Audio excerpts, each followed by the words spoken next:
Hey guys, welcome. Yeah, so been through this, saw an example one, so let's look at example two here.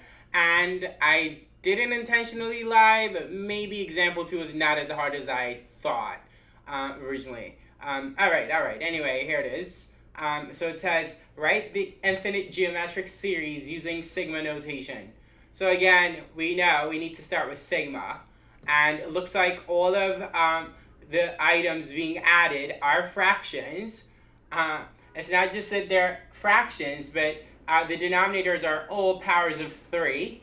This is 3 to the first, 9 is 3 to the second, 27 3 to the third, 81 3 to the fourth, and so on. So the expression we need to have inside of sigma is 1 divided by 3 to the power of k, and we know that k has to start with 1 because we start with 1 divided by 3 to the power of 1. And as I said, our expression is going to be 1 divided by 3 to the power of k, so k has to be 1 to start. But there is no end, which means that the top of sigma is infinity.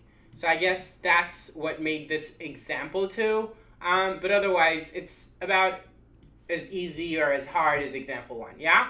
So this is our final answer here, and that's it for example 2. Take care. Example 3, I promise, will be much harder than example 2.